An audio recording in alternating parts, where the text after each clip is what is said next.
Soapy's Choice.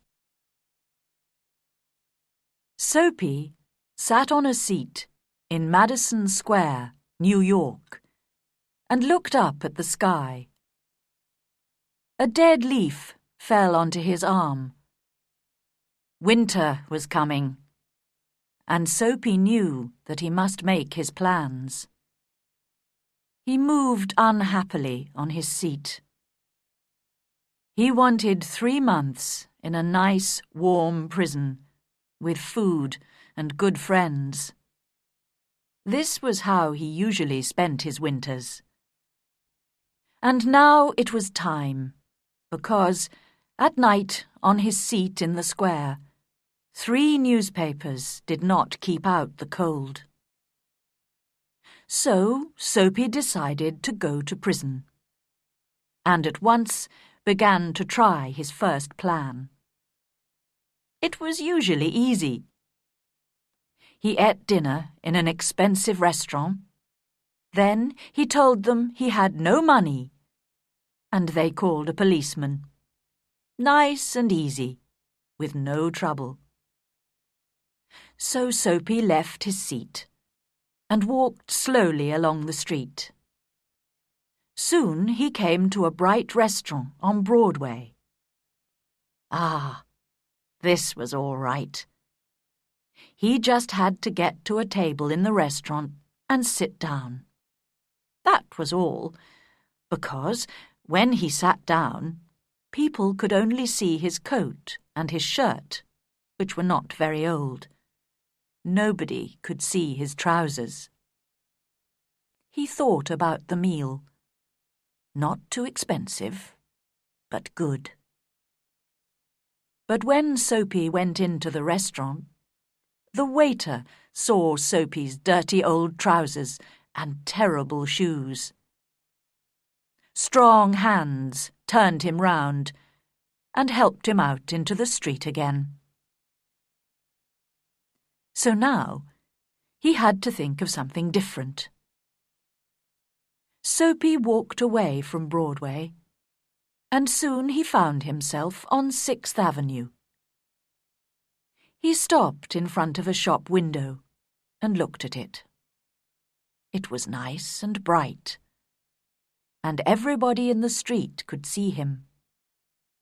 Slowly and carefully, he picked up a stone and threw it at the window. The glass broke with a loud noise. People ran round the corner, and Soapy was happy, because the man in front was a policeman. Soapy did not move. He stood there with his hands in his pockets, and he smiled. "I'll soon be in prison now," he thought. The policeman came up to Soapy. "Who did that?" he asked. "Perhaps I did," Soapy replied. But the policeman knew that people who break windows do not stop to talk to policemen. They run away. And just then, the policeman saw another man who was running to catch a bus. So the policeman ran after him. Soapy watched for a minute. Then he walked away. No luck again. He began to feel cross, but on the opposite side of the road, he saw a little restaurant.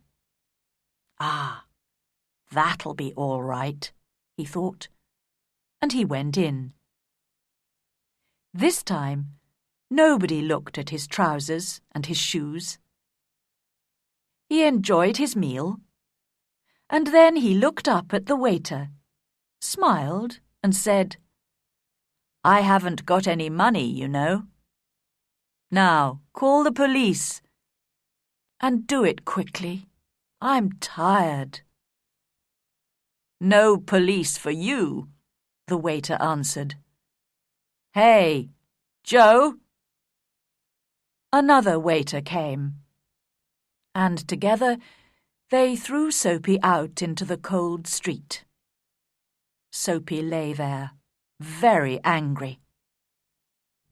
With difficulty, he stood up. His nice, warm prison was still far away, and Soapy was very unhappy. He felt worse because a policeman, who was standing near, laughed and walked away. Soapy moved on, but he walked for a long time before he tried again. This time it looked easy. A nice young woman was standing in front of a shop window. Not very far away, there was also a policeman. Soapy moved nearer to the young woman. He saw that the policeman was watching him. Then he said to the young woman with a smile, "Why don't you come with me, my dear? I can give you a good time."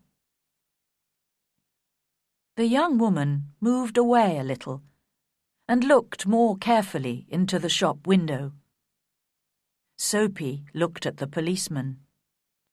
Yes, he was still watching. Then he spoke to the young woman again. In a minute, she would call the policeman. Soapy could almost see the prison doors. Suddenly, the young woman took hold of his arm. "Okay," she said happily. "If you buy me a drink.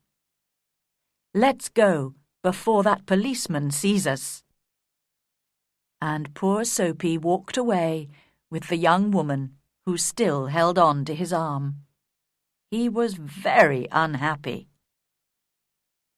At the next corner, he ran away from the woman.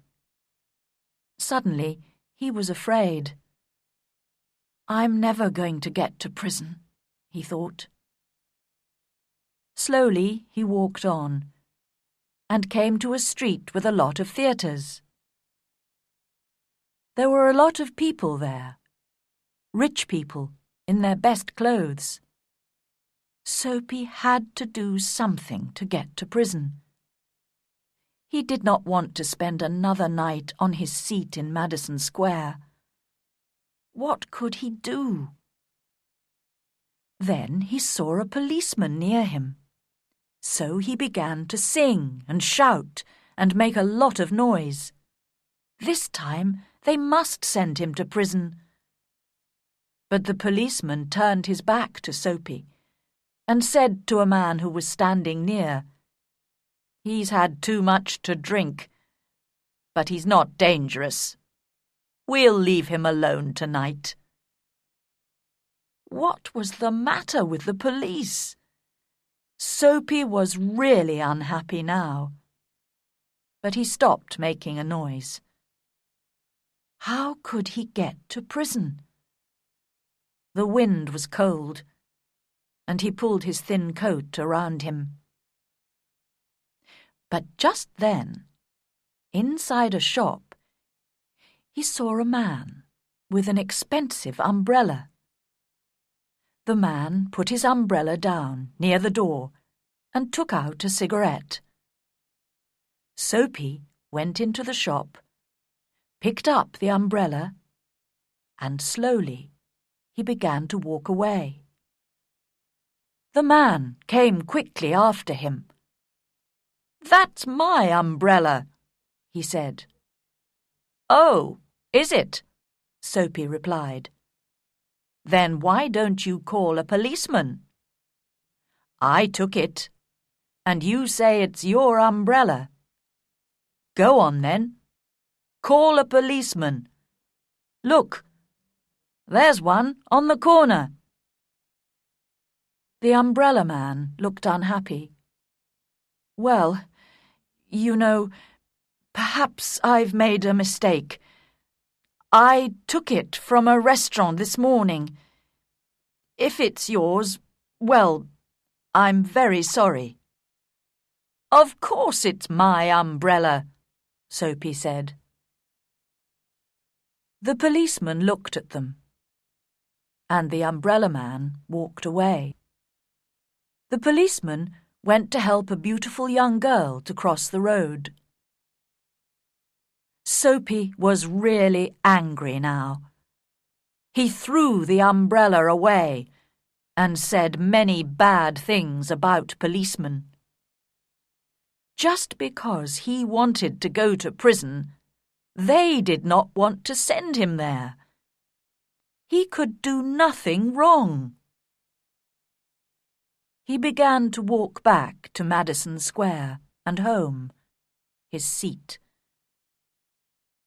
But on a quiet corner, Soapy suddenly stopped.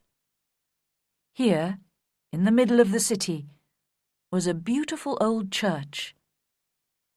Through one purple window, he could see a soft light, and sweet music was coming from inside the church. The moon was high in the sky, and everything was quiet. For a few seconds, it was like a country church, and Soapy remembered other, happier days. He thought of the days when he had a mother, and friends, and beautiful things in his life. Then he thought about his life now, the empty days, the dead plans.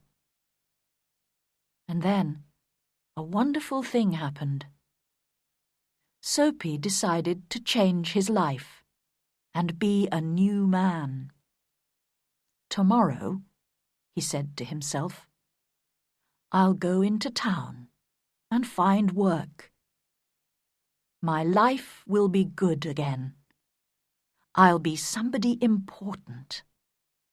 Everything will be different. Soapy felt a hand on his arm. He jumped and looked round quickly into the face of a policeman. "What are you doing here?" asked the policeman. "Nothing," Soapy answered. "Then come with me," the policeman said. 3 months in prison, they told Soapy the next day.